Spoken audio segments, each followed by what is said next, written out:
okay with me. Baby, okay, okay, though.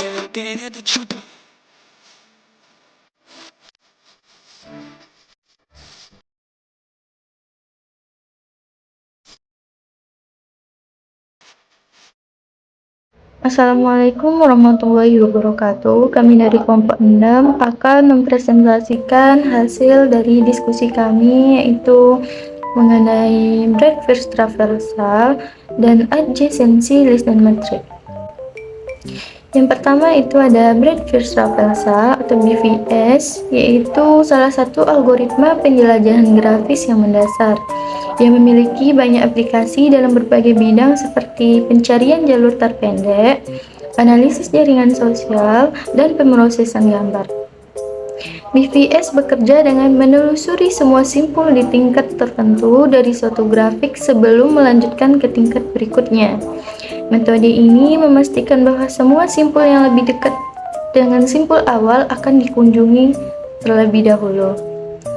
Dalam presentasi ini, kami akan membahas konsep BVS secara detail, mulai dari definisi hingga contoh implementasi, kelebihan, dan kekurangannya.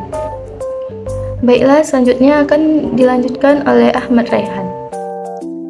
Di sini saya akan melanjutkan materi selanjutnya, yaitu definisi breadth first traversal.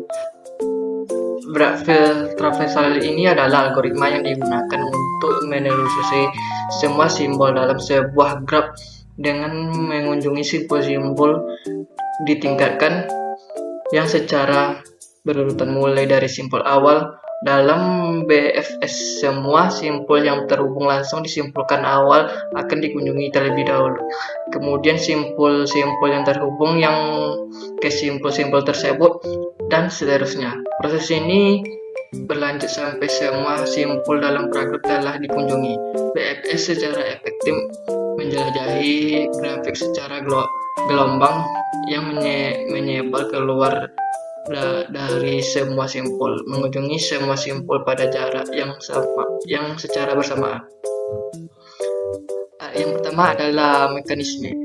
BFS menggunakan struktur data antrian untuk menyimpan simpul yang akan dikunjungi. Simpul awal ditambah ke antrian, kemudian simpul yang keluar dari antrian, dan semua tetangganya atau simpul yang terhubung langsung ditambahkan ke antrian. Proses ini berulang hingga antrian kosong. Yang kedua adalah level by level. BFS memastikan bahwa semua simpul data tingkat tertentu dari grafik dikunjungi sebelum melanjutkan ke tingkat berikutnya. Ini membantu dalam menemukan jalur terpendek dari simpul awal ke simpul lainnya dalam grafik. Yang ketiga, aplikasi BFS memiliki berbagai aplikasi praktik, termasuk pencarian jalur terpendek, pertemuan koneksi dalam jaringan sosial, dan analis struktur data seperti pohon dan grafik.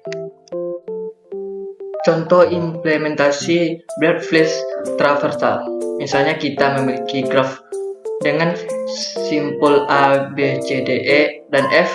Simpul A adalah simpul awal. Algoritma BFS akan melakukan hal berikut. Yang pertama adalah tambahan simpul A ke antrian. Yang kedua, melakukan simpul A dari antrian dan tandai simpul A berbagai telah dikunjungi. Yang ketiga, tambahkan semua tetangga simpul A, yaitu A, B, C, ke antrian. Yang keempat adalah keluarkan simpul B dari antrian dan tandai simpul B sebagai telah dikunjungi. Yang kelima, tambahkan semua tetangga simpul B, yaitu D dan E, ke antrian. Yang keenam, keluarkan simpul C dari antrian dan tandai simpul C sebagai telah dikunjungi. Yang ketujuh, tambahkan semua tetangga simpul C, yaitu F, ke antrian. Yang ke-8, keluarkan simpul D dari antrian dan tandai simpul D berbagai telah dikunjungi. Yang ke-9, keluarkan simpul E dari ke antrian dan tandai simpul E sebagai telah dikunjungi. Yang terakhir, keluarkan simpul F dari antrian dan tandai simpul F sebagai telah dikunjungi. Algoritma BFS adalah selesai menelusuri semua simpul dan graf dan urutan kunjungi simpul A, B, C, D, F, dan E. Kelebihan dan kekurangan Breadth-First Traversal.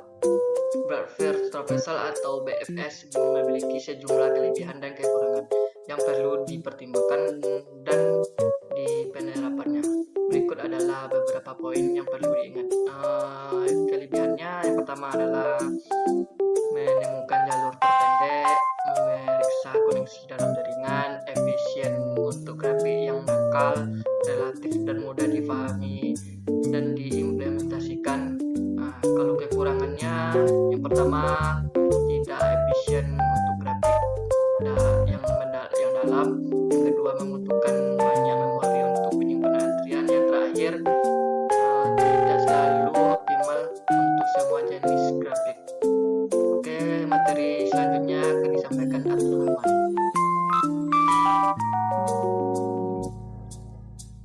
Definisi agency list. Agency list adalah salah satu cara umum untuk mempresentasikan graf.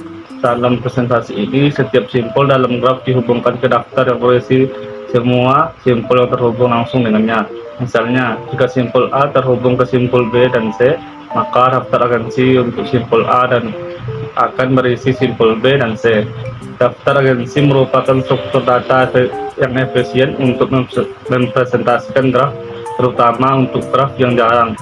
Graf dengan jumlah TP yang relatif kecil dibandingkan dengan jumlah simpulnya. Ini karena daftar agensi hanya menyimpan informasi tentang TP yang ada dalam graf dan tidak menyimpan informasi tentang TP yang tidak ada. Contoh implementasi agency list, misalnya kita memiliki graf dengan simpul A, B, C, D, E, dan F. Simpul A terhubung ke simpul B dan C, simpul B terhubung ke simpul A, D, dan E, simpul C terhubung ke simpul A dan F, simpul D terhubung ke simpul B, simpul E terhubung ke simpul B, simpul F terhubung ke simpul C. Berikut adalah representasi agency list dari graf ini.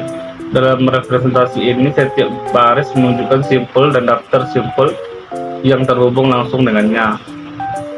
Kelebihan dan kekurangan agency list. Agency list memiliki beberapa kelebihan dan kekurangan yang perlu dipertimbangkan dalam penerapannya. Kelebihan pertama, efisiensi untuk graf yang jarang. Kedua, membutuhkan lebih sedikit memori dibandingkan agensi metrik. Yang ketiga, mudah untuk menambahkan atau menghapus TP.